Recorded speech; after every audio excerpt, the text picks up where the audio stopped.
इनमें न सिर्फ पाताल का इतिहास बल्कि अन्य लोकों, ग्रहों और तारामंडलों का विवरण भी दर्ज है। कुछ गोलकों में तो संपूर्ण घटनाएं जीवंत रूप में दिखाई देती हैं, जैसे कोई चलचित्र सामने चल रहा हो। इन ज्ञान केंद्रों में प्रवेश करने के लिए कठोर परीक्षा देनी होती है, जिसमें मन की शुद्ध, सत्य के प्रति निष्ठा और इच्छा शक्ति की परख की जाती है। पाताल के कुछ हिस्सों में ऐसे स्थान हैं जहां ध्वनि भी विलुप्त हो जाती है। इतना गहरा मौन कि व्यक्ति अपने हृदय की धड़कन तक सुन सकता है। कहते हैं कि यह क्षेत्र प्राचीन साधकों के ध्यानस्थ होने के लिए बनाए गए थे, ताकि वे बिना किसी विघ्न के ब्रह्मांडीय ऊर्जा से जुड़ सकें। वहां के निवासियों के बीच संगीत और नृत्य का भी विशेष महत्व है। उनकी सभाओं में नाग कन्याएं रत्न जड़ित मंचों पर नृत्य करती हैं और उनकी लहराती चाल से चारों ओर ऊर्जा की तरंगें फैल जाती हैं, जिससे दर्शक एक विशेष प्रकार के आनंद और शांति में डूब जाते हैं। पाताल में यात्राएं भी असामान्य हैं। वहां रथ होते हैं जो घोड़ों या बैलों से नहीं बल्कि ऊर्जा स्फुलिंगों से चलते हैं। ये रथ हवा में तैरते हुए किसी भी दिशा में जा सकते हैं और उनकी गति विचार की गति जितनी तेज होती है। कुछ रथ तो ऐसे भी हैं जो जल और भूमि दोनों में समान रूप से चल सकते हैं। पाताल के विभिन्न स्तरों को जोड़ने के लिए चमकीले पत्थरों से बनी सुरंगें हैं, जिनमें चलते समय ऐसा लगता है जैसे आप किसी तारे की रोशनी के बीच से गुजर रहे हों। लेकिन इन अद्भुत नजारों के साथ साथ वहां के कुछ अंधेरे कोने भी हैं, ऐसी जगहें जिन्हें वहां के निवासी भी टालते हैं।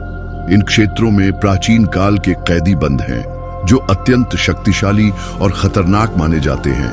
उनकी कैदगाहें मंत्रों और तंत्रों से सील की गई हैं और उनकी पहरेदारी वे प्राणी करते हैं जो कभी सोते नहीं। इन कैदियों के बारे में कहा जाता है कि यदि वे मुक्त हो जाएं, तो पूरे लोकों का संतुलन बिगड़ सकता है। पाताल लोक का सामाजिक ढांचा भी रोचक है। यहाँ अलग अलग जातियां हैं, लेकिन सभी एक केंद्रीय शासन के अधीन हैं। शासन परिषद में हर जाति के प्रमुख होते हैं और कोई भी निर्णय सामूहिक सहमति से लिया जाता है। वहां के लोग युद्ध प्रिय तो हैं, परंतु बिना कारण युद्ध नहीं करते। वे अपनी भूमि, अपने रहस्यों और अपनी संस्कृति की रक्षा के लिए ही हथियार उठाते हैं। पाताल के सबसे सम्मानित व्यक्तियों में वे साधक हैं जो अदृश्य लोकों की यात्रा कर चुके हैं और नई शक्तियां लेकर लौटे हैं। उनका सम्मान इतना है कि उनकी एक वाणी ही पूरे लोक में कानून बन सकती है। पाताल के एक हिस्से में विशाल गुफाएं हैं, जिनकी छत पर असंख्य रत्न जड़े हैं। इन रत्नों से निकलने वाली मंद रोशनी गुफा के भीतर तरंगों की तरह हिलती है, मानो सितारों का समंदर सिर के ऊपर फैला हो। इन गुफाओं में बहने वाली हवा में एक विशेष प्रकार की गंध होती है, जो मन को गहराई से शांत कर देती है और शरीर को हल्का बना देती है।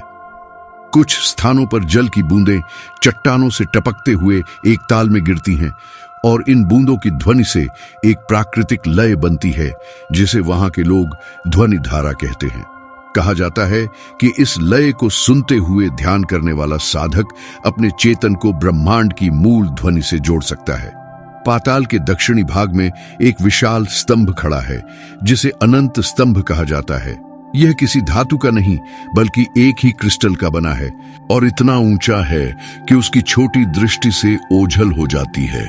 इसके बारे में मान्यता है कि यह धरती के भीतर से होते हुए ऊपर स्वर्गलोक तक जुड़ा है और इसके भीतर ऐसी ऊर्जा प्रवाहित होती है जो तीनों लोकों को संतुलित रखती है। इस स्तंभ को छूने वाला व्यक्ति अपने भीतर अद्भुत कंपन महसूस करता है और कहते हैं कि यह कंपन मन की गहरी परतों को जागृत करता है। पाताल लोक में कुछ ऐसे स्थान भी हैं जहां गुरुत्वाकर्षण उल्टा काम करता है। वहां जल की धाराएं ऊपर की ओर बहती हैं और व्यक्ति हवा में तैर सकता है।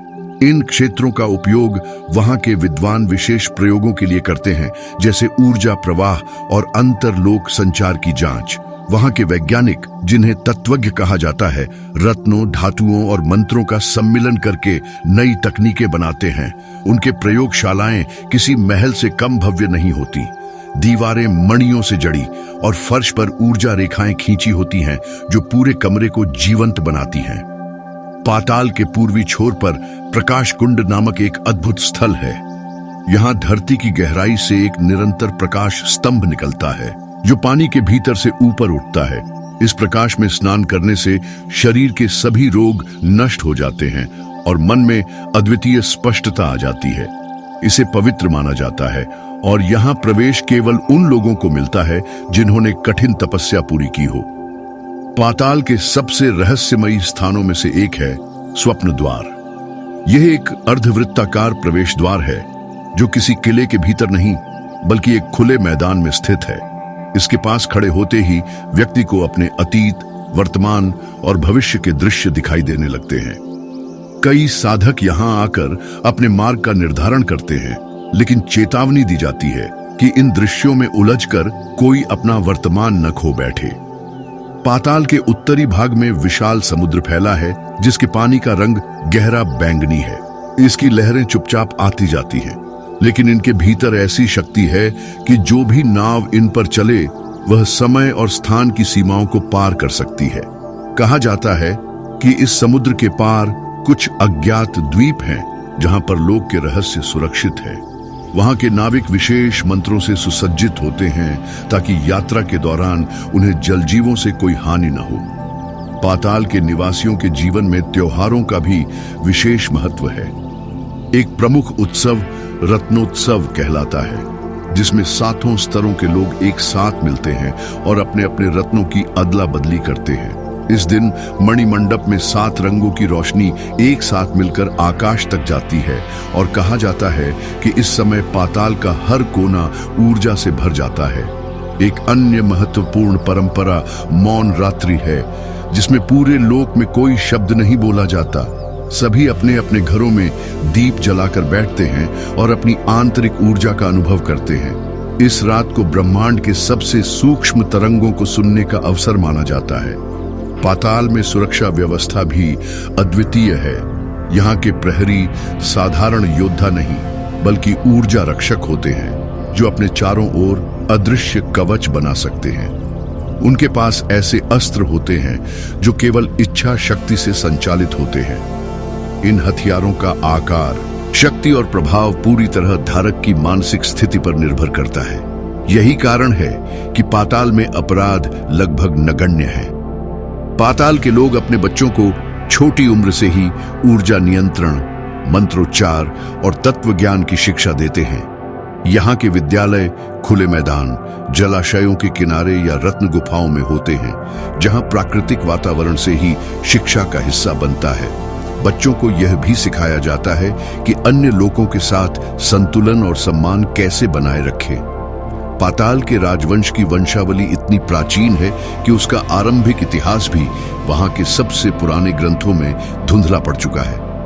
किंवदंतियों के अनुसार पहले शासक को स्वयं अनंत शेषनाग ने ताज पहनाया था और तब से यह परंपरा निर्विघ्न चली आ रही है।